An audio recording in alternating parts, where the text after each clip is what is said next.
to go into, and there's a couple of ways you can do this. You can do it in straight chat, or there's a couple of GPTs that can help you. Let me go into the GPTs. Explore. Story crafting GPT, generate full novel outlines. And this is a 5-act structure. So that can be good too. Okay, so we can start a chat. And it uses 4.0. If you want to use something else, you can change. I don't know whether you can change this outline to something else. I guess you can. We could use 03, right? Yeah. Oh, that's new. You couldn't change what the GPT was using. Unless you were the owner, of course. Okay. And I go back to my usual start. What are we writing today? What do y'all want to write? Regular paranormal cozy mystery.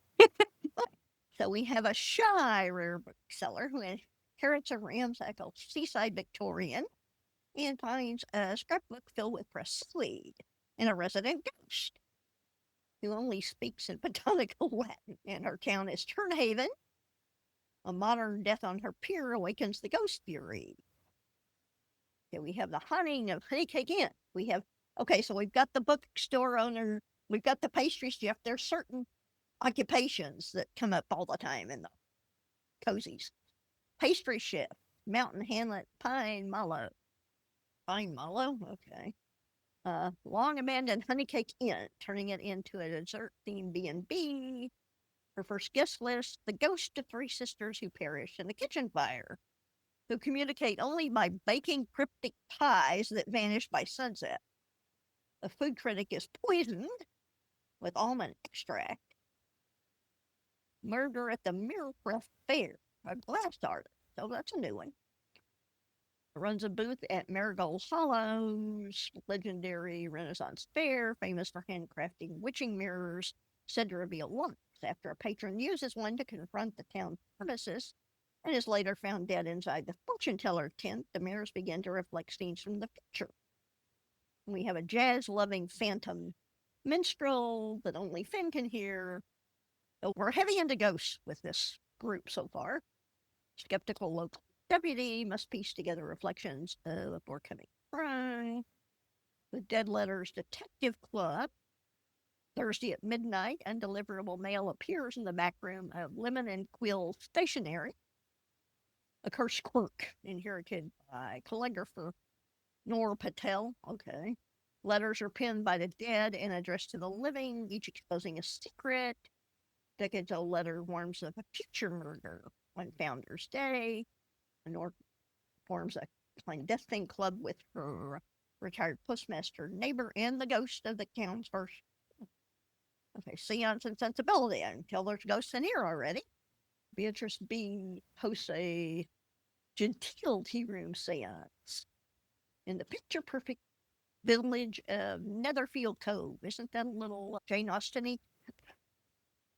During a literary festival themed around Jane Austen. Yeah, it's really Jane Austen-y.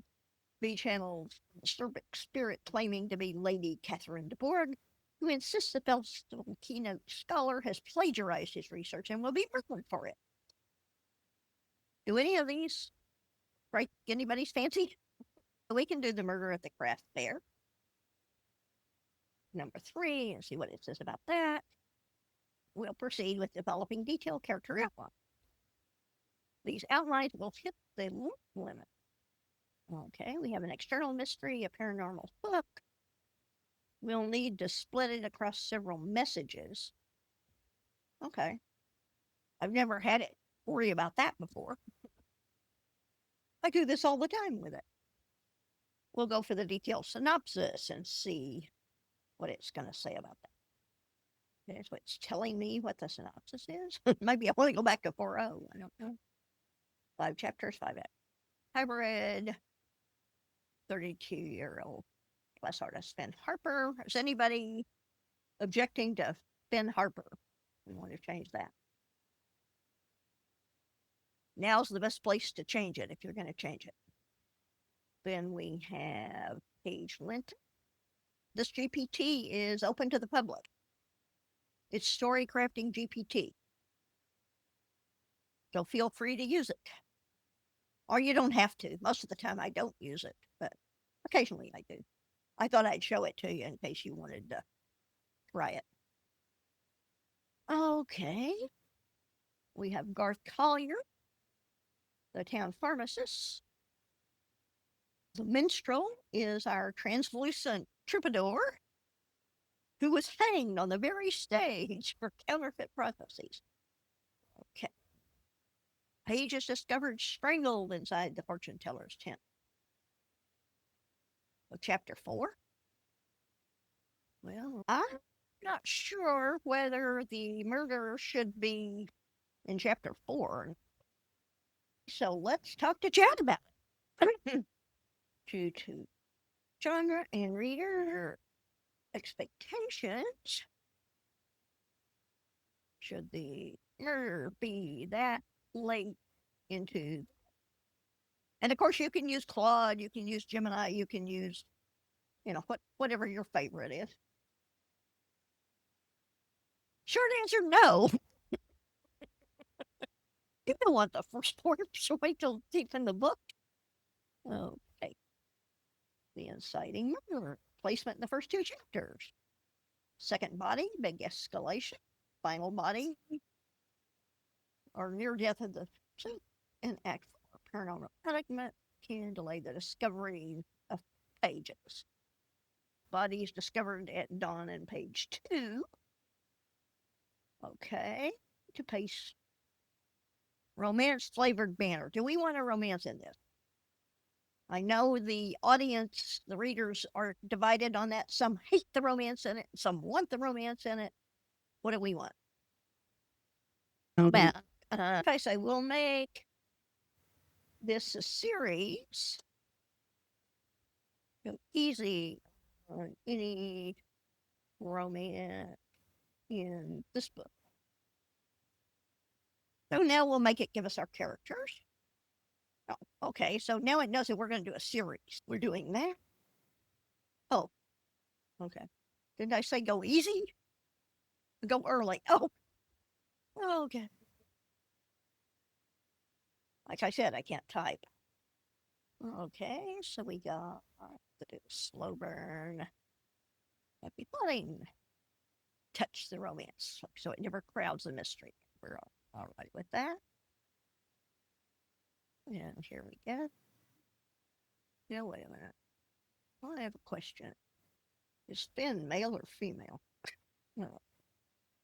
Okay. Is this shaping up to be a romance?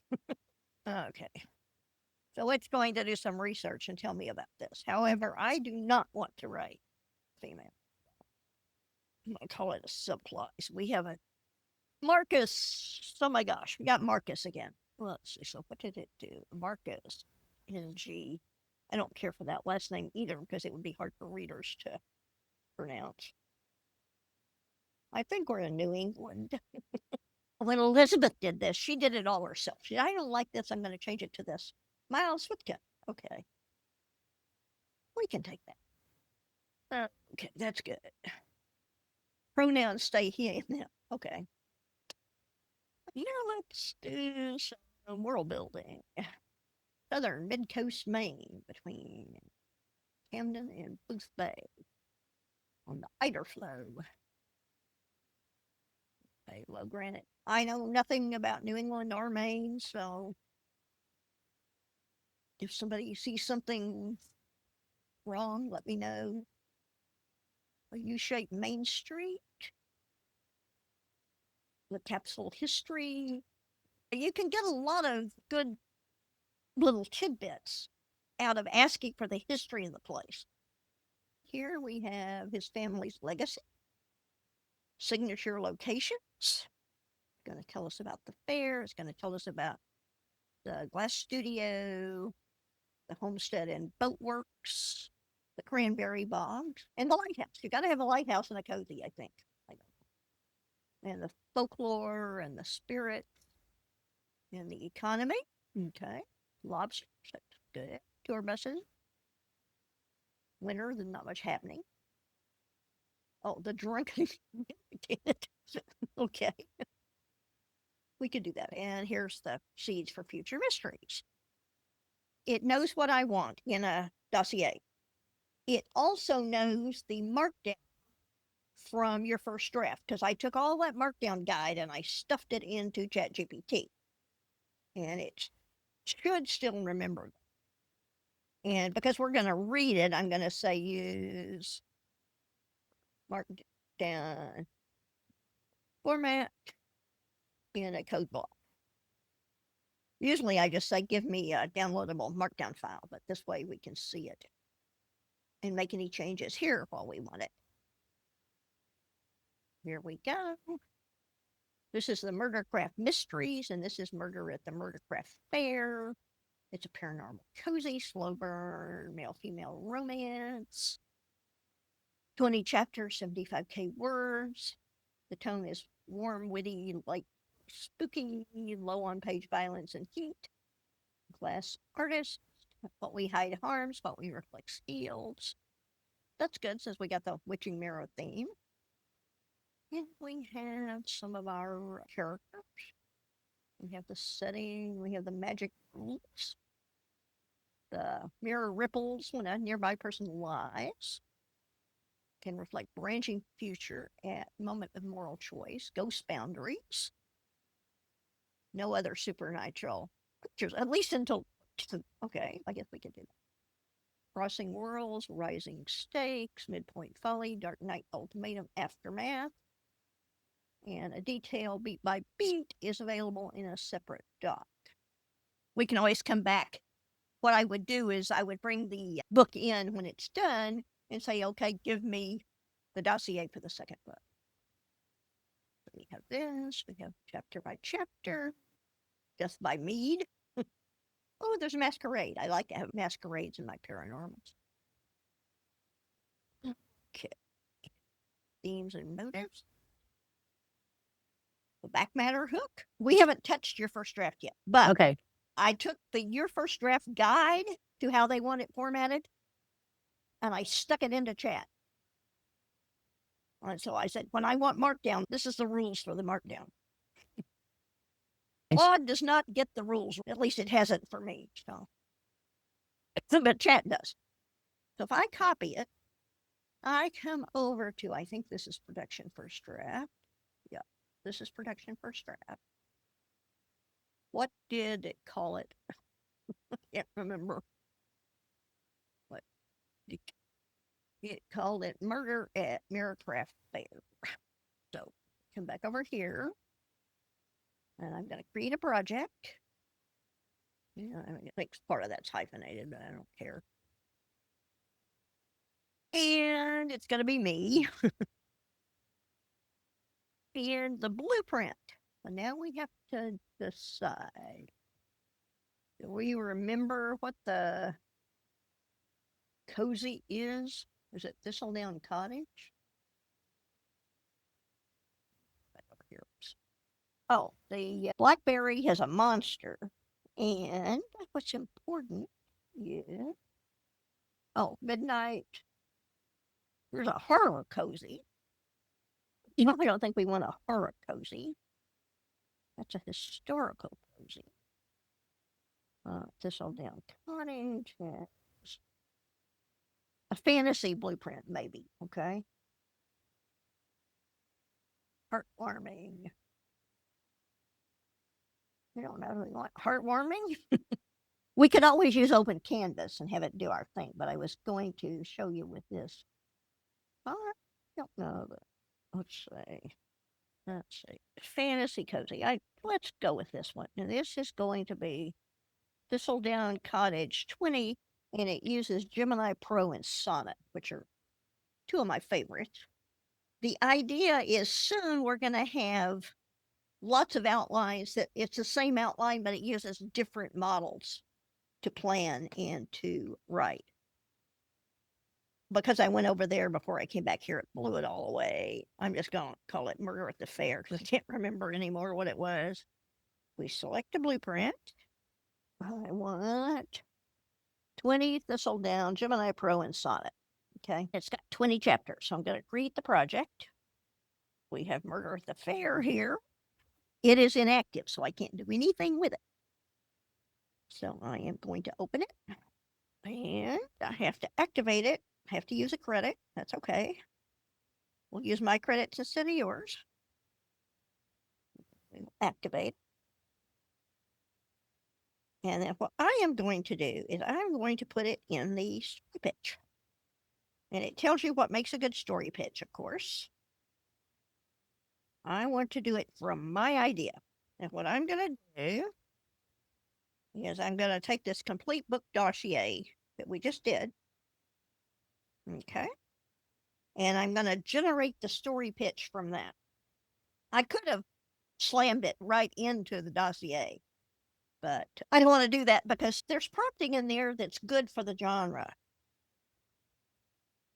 I put the whole markdown file I got from ChatGPT. I said I want to do a story pitch on my own. And so then I put it in the story pitch area and it created a story pitch from all of that. And it did the Fiona who plays the cello. We have an ADD podcaster. We have Reese Bellamy. If we like, we could change anything in here that we see now that we didn't like before. So I'm going to save the pitch.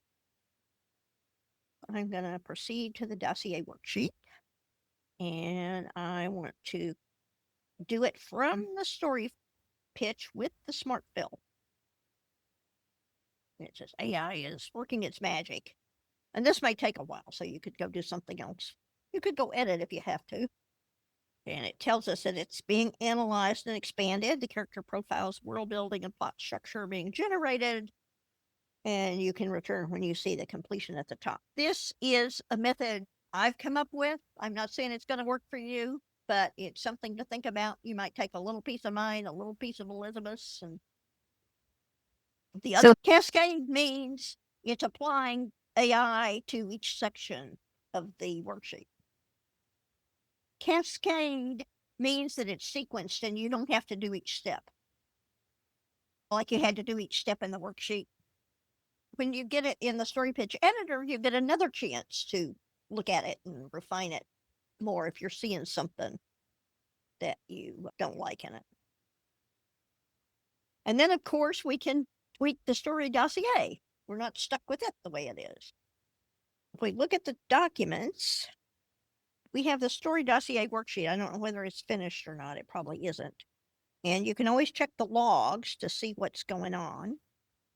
Okay, here it used Gemini Flash to work on it. It used Gemini Flash to work on it. Flash preview. So you can see exactly what the prompt was it sent to the LLM. So if you wanted to save your tokens and not buy tokens, you could take the prompt and use it in any chat. To get what this is doing, you can put it in Gemini 2.5 Flash. And if something goes wrong, you can see in the logs. And usually if you report something going wrong, that's what we do is we look at your logs and see what's happening. Okay, so I look at the project overview. We edit the worksheet. We'll see what happened. Here it gives us all the sections that it put in. And we do have a writing style guide, and I usually add to that. So it says deliver a brisk, witty, and slightly eccentric narrative voice, blending every day with the uncanny. Prose should invite laughter, surprise, occasional snark, never using the underlying heart. Okay, the point of view, close person. Now you see all of this has the square brackets in it, and that means you figure it out. Okay, the tense is past tense. That's good enough. Point of view, external, internal character oddities shine through. I wonder if that's something in the genre. I like close person point of view. I'm going to take out limited edition because I don't care for limited edition. Yeah, I'll leave that stand. Punchy prose, a fondness for dryness, self-aware humor. World building favors the bizarre. Start with action or conflict, that's good. Atmospheric detail, dialogue or internal thoughts. Anchor POV, establish it quickly. Avoid time references to sun and moon, that's good. Lingering questions. Close the scene. Contrasting emotions, POV control. Establish it early, avoid head hopping. Transition at logical breaks. Character name. Secondary character. And then we can come down here to the project foundation. Oh, this saves my bacon all the time because I make changes and I forget to save. The save is a little check mark. When you check mark it, it puts it over here in person readable better. Okay, so we have Murder at the Manuscript Fair. It's a cozy fantasy, paranormal mystery, slow burn romance, small town found family. It's a novel, 75,000 words, 20 chapters. I haven't had 20 chapters come out to 75,000 words yet. Sweet, closed door romance, general affection, mild peril, magical mishaps, non graphic murders. Content warning, themes of loss and grief, mild peril, non graphic descriptions, magical creatures, adults who love heartwarming, paranormal mysteries, and it gives it some comparable works. Unique selling point. We have a Renaissance fair with a mirror. I think that's what drew us to this, isn't it? And a compelling blend of cozy mysteries. The core concepts. And remember, you can change any of this you want. Here's a chance to change it. And then the story structure. Linear. Did I interrupt it in the middle? Was it still going? Plot beats? No, we got plot beats. That's good. The romance arc is optional. And here we said we would do a slow burn romance. You can take that whole thing out if you want. You can delete sections, you can add sections, whatever you want. The chapter map, and this is your acts basically. Except it broke it down to a 3-act, so this outline might be a 3-act structure, and that's okay. The setting in the world, it's going to tell us all about this, and the characters and relationships, it's going to tell us about that, and theme and motive. AI cares more about themes than I do. Probably you do too. The only time I had to care about theme was in advanced English classes in high school and college. What is the theme? It gives us some marketing stuff, positioning stuff. Now, I don't agree with this, and this isn't going to do anything with it. If you like this, you're going to like that. I think that's cheating because you don't know what a reader's going to like or don't like. So we have the outline overview. We have 2 outline overviews. Yeah, whatever. Okay. And see, this uses the 5-act structure. And here's Act 1, Act 2, Act 3, Act 4, and Act 5. And the Act 1 thesis. And to be honest, I haven't used this particular outline before, so I think I know who wrote it. So anyway, it goes through all of this, and we get to the resolution. Now you notice that our square brackets are gone. That means this is what I want. I'm keeping it. But on the writing style guide, it has the square brackets in it. So what I am going to do, I'm going to use the magic wand on it. And you can include whatever you want. So I'm going to say minimize dialogue tags, which is one of my favorite things. I think this is in there, but I'm not sure. Because it's going to do something hinky with the point of view, I usually say use one point of view per chapter, but I think it's got other ideas, and I'm willing to let it see what it wants. So if I generate the enhancements here, it's going to think about it. Didn't take the brackets out. Yeah, gotta talk to the creator of this template about that. But we'll press on and see what happens. This is where you want to put yourself in this outline. You want to make the changes that you want. And I think Elizabeth took longer, but I'm not sure. This has gone on for almost an hour. Maybe she didn't. But I'm going to save because it saves for you, but I like to save every chance I get. And if I go back to the project, now we're going to generate the first chapter. You can generate as many first chapters as you want. If it doesn't look right to you, you can either go back and change your worksheet. You can do whatever you want to change it to make the first chapter what you want. And you want to make sure that first chapter is the way you want it, has a style you want it, because it's going to use that pretty heavily into the rest of the book. And I'm doing less manipulation with it than I would if I was more familiar with this blueprint, and B, if I really had a plan for this book, which I don't. It will give you the markdown file, the complete markdown file. It will give you each chapter, and then it will give you the full manuscript in one file. And you can take that, you can put it into Raptor, you can put it into Plot Drive, you can put it into Scrivener, you can put it into Word, whatever. See, here we've got chapter 1. Now we're in view. If we want to edit it, well, as we read it, we can do this, and you notice the background changes. You can tell you're in edit. If we go into view, we can also go into reader,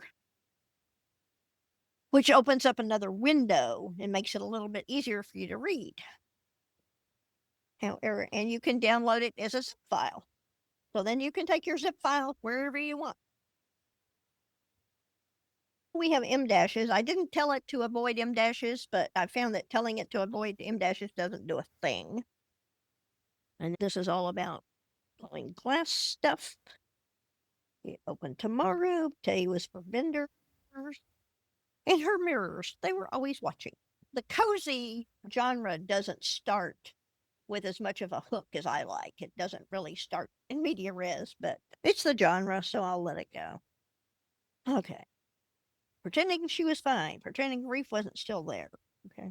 Who'd she lose? I don't remember that from the outline, but I guess maybe she inherited something. That's common. The heroine in it comes to town because she's inherited property, something like that. Let's see, the goblet.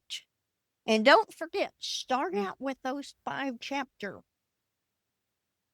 blueprint, because that won't cost you anything. It will help you refine your process. You can take a little bit of this.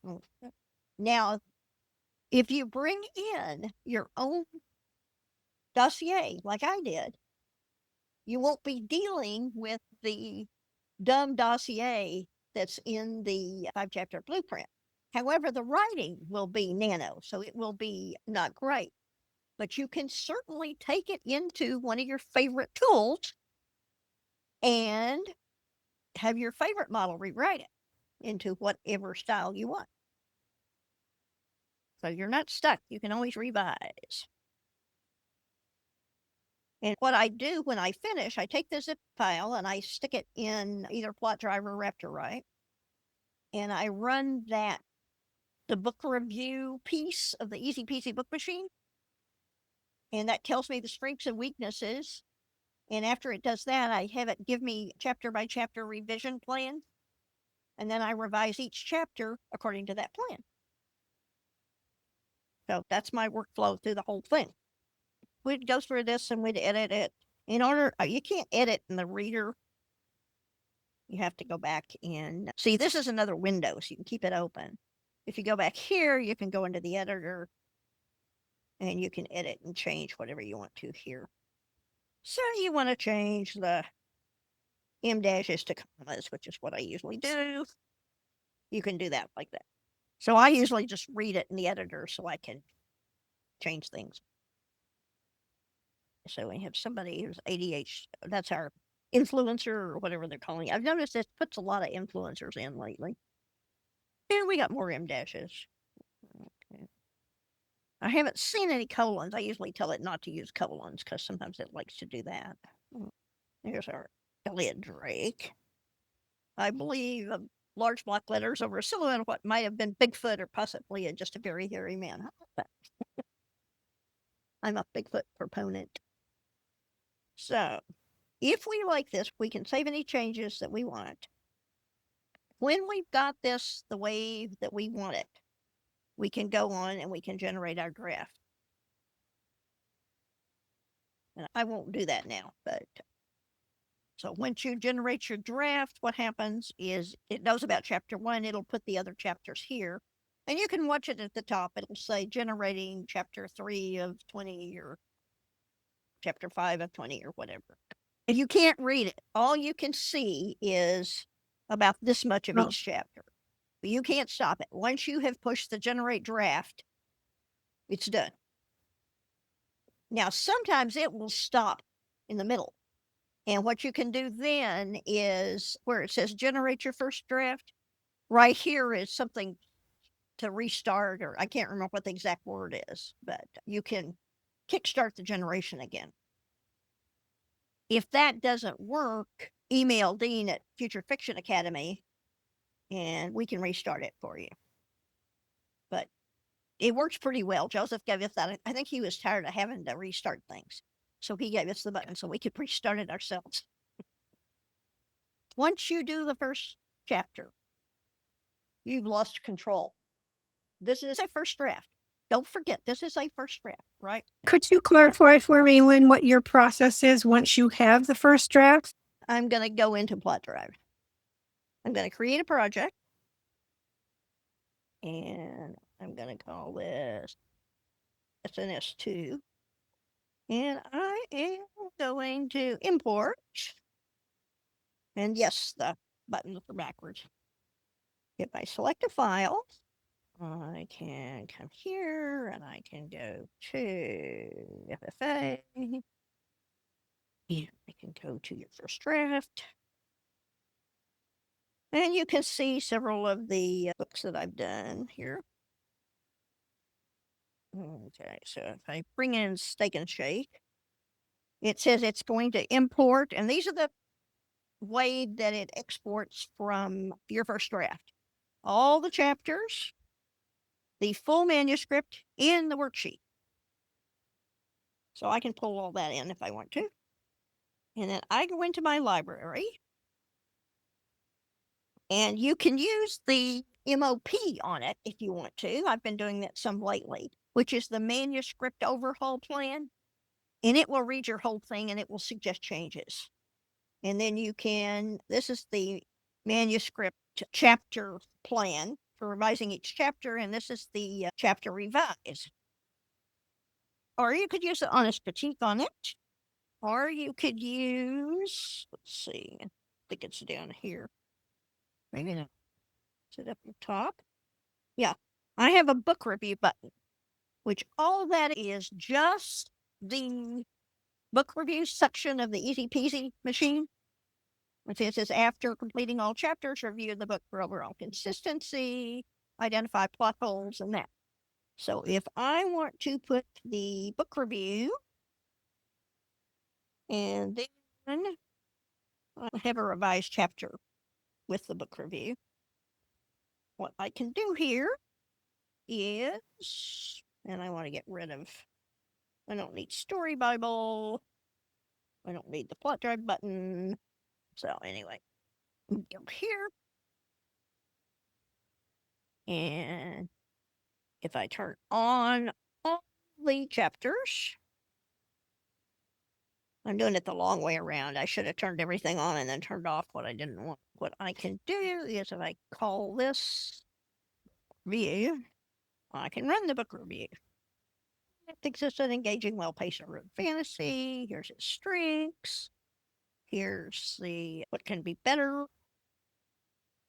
What can be better? What can be better? And I can say, yes, I like that. And then I simply say, plan for implementing the suggestion. And I can click go.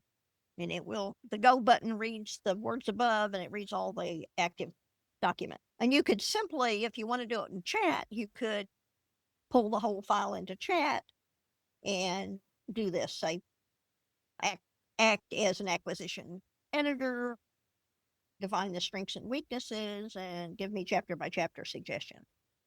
Even if it says the chapter's fine, it will give you every chapter suggestion.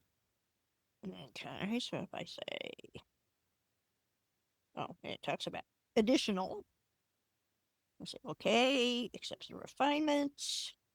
And over here, I can use co-writer and say, let's say, create chapter 1 revised through chapter 5 revised.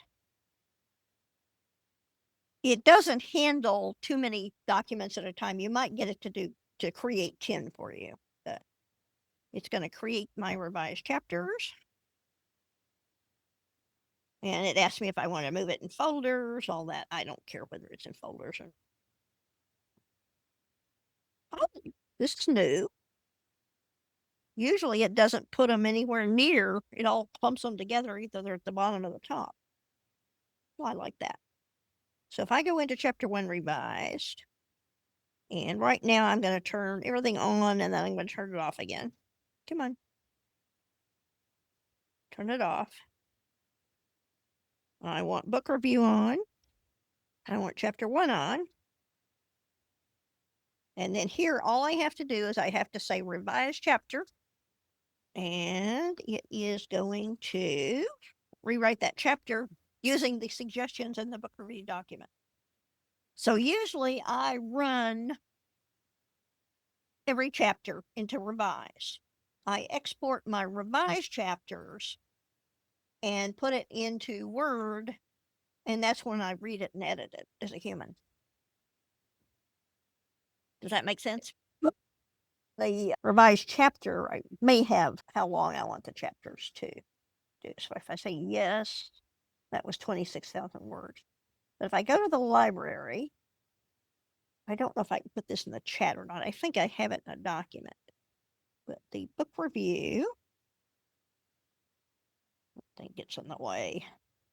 Yeah, this is just not very long. And all I did was cut it out of the section with the easy peasy.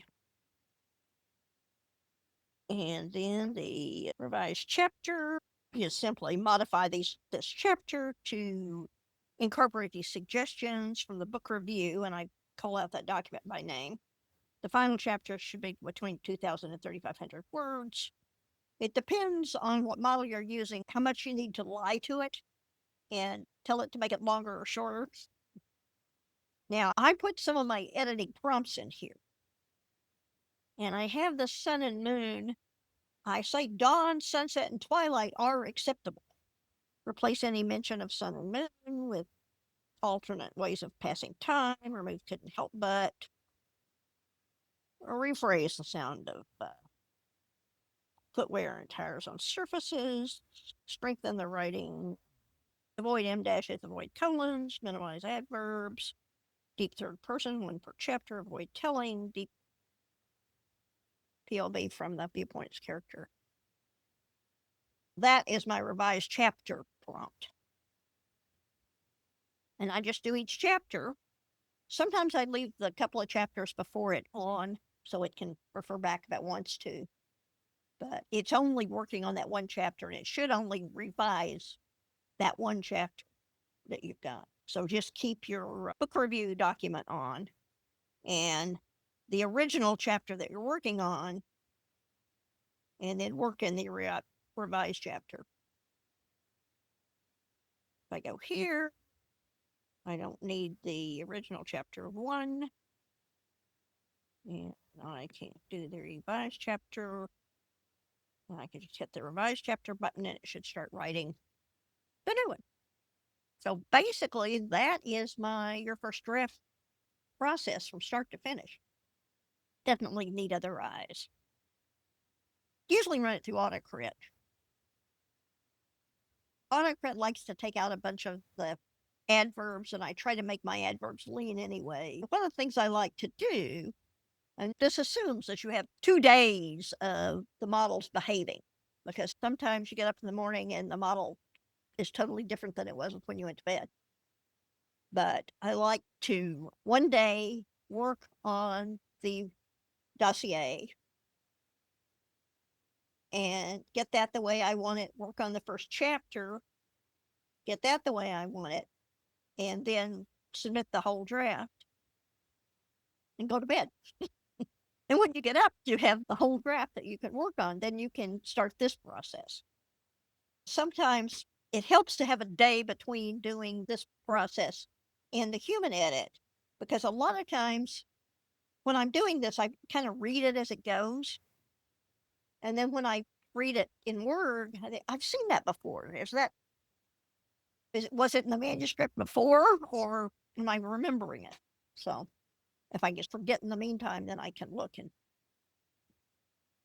I'm less likely to go back. And one of the things that is nice with co-writer is I can ask it. I can put, if I think it's used a phrase several times, I can put that phrase in and said, show me where this phrase occurs. And it will. It can tell me, because that's one thing both the book review and the MOP does not do.